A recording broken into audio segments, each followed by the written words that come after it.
Ajaran Syekh Siti Jenar dapat dikategorikan wahdat al-adiyan, kesatuan agama-agama, di mana semua agama sejatinya adalah berasal dari Tuhan dan seorang menganut agama tertentu karena kehendak Tuhan semata.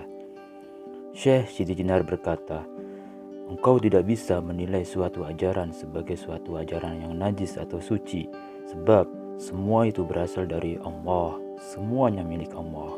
Perbedaan yang kau lihat sebenarnya hanya pada tingkat penampakan indrawi belaka.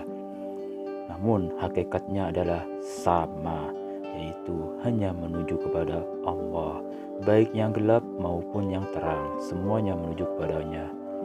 Pemikiran Syekh Siti Jenar dianggap sangat liberal dan kontroversial. Sebagian umat Islam menganggapnya sesat karena ajarannya yang terkenal yaitu Manunggaling Kawula Gusti. Akan tetapi, sebagian yang lain menganggap bahwa Syekh Siti Jenar adalah seorang intelektual yang telah memperoleh esensi Islam itu sendiri.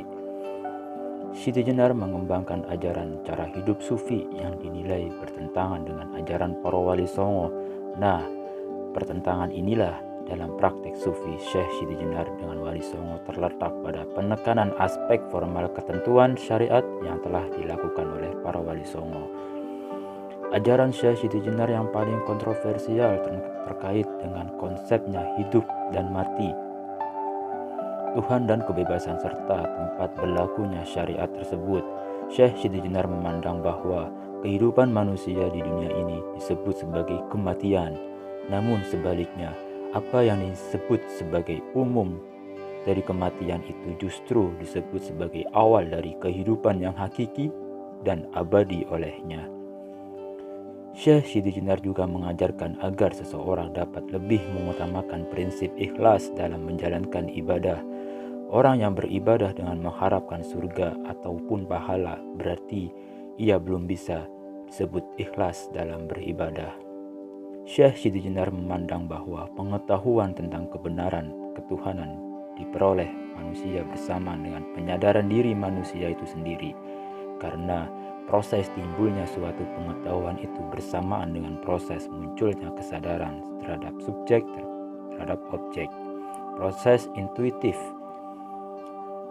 Dengan demikian, tidaklah salah jika sebagian orang ajarannya digambarkan sebagai ajaran kebatinan yang sangat luas artiannya, yang lebih menekankan aspek kejiwaan daripada aspek lahiriah, sehingga ada juga yang menyimpulkan bahwa konsepsi tujuan hidup manusia tidak lain sebagai bersatunya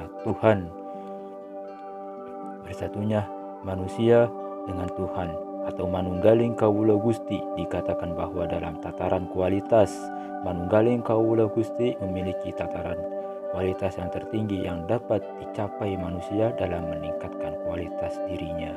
Lalu, apa itu Manunggaling Kawula Gusti? Arti dari Manunggaling Kawula Gusti dianggap bukan bercampurnya Tuhan dengan makhluknya, melainkan bahwa Sang Penciptalah tempat kembali semua makhluk, dan dengan kembali kepadanya, manusia telah bersatu dengan Tuhannya. Manunggaling Kawula Gusti bermakna bahwa di dalam diri manusia terdapat roh yang berasal dari roh Tuhan sesuai dengan ayat Al-Quran yang menerangkan tentang penciptaan manusia.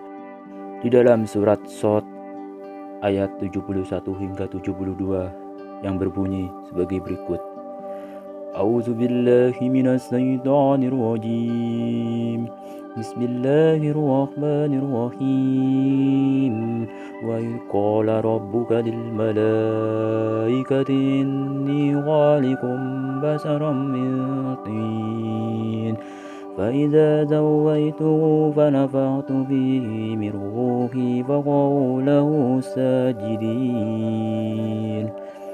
Yang artinya, ingatlah ketika Tuhanmu berfirman kepada malaikat, sesungguhnya aku akan menciptakan manusia dari tanah.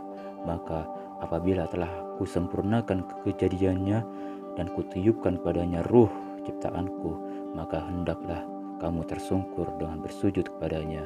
Surat Shad ayat 71-72. Nah, Dengan demikian, ruh manusia berpotensi menyatu dengan Tuhan dikala penyembahan terhadap Tuhan terjadi. Menurut Syekh Siti Jenar, bagi mereka yang telah menemukan kesatuan dengan hakikat hidup atau zat Tuhan, segala bentuk peribadatan adalah kepalsuan.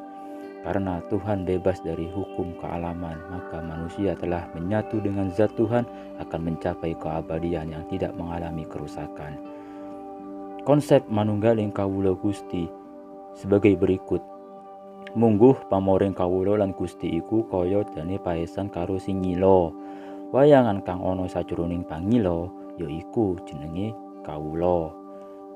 Yang artinya menyatunya manusia dengan Tuhan itu ibarat cermin dengan orang yang sedang bercermin. Bayangan dalam cermin itu adalah kita sebagai manusia.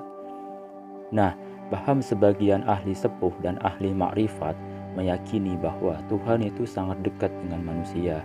Bahkan saking terlalu dekatnya nih hingga ada yang mengatakan Allah bersemayam di dalam manusia, dalam kalbu yang suci. Hal ini mereka dasarkan atas dalil sebagai berikut di dalam surat Qaf ayat 16 yang berbunyi A'udzubillahi minasyaitonirrajim. Bismillahirrahmanirrahim. Walaqad khalaqnal insana wa na'lamu ma tuwaswisu bihi nafsuhu wa nahnu aqrabu ilaihi min hablil warid. Yang artinya, kami menciptakan manusia dan kami mengetahui apa yang dibisikkan oleh hatinya, dan kami dekat, bahkan lebih dekat daripada urat lehernya. Surat Qaf ayat 16. Sebagian para sepuh dan ahli makrifat merasa puas telah bersatu dengan Allah yang dia kenal, dia lihat, dan dia saksikan dalam dirinya sendiri, di dalam kolbu hati sanubarinya yang suci. Mereka inilah yang menganut paham manunggaling kawula Gusti. Itulah yang harus dipahami, bahwa dengan mengetahui maksud dan tujuan ajaran tasawuf Syekh Siti Jenar, yang dimana dengan ajarannya disebut dan juga melalui proses akan mengantarkan kita manunggal dengan Allah. Demikian yang dapat saya sampaikan. Wassalamualaikum warahmatullahi wabarakatuh.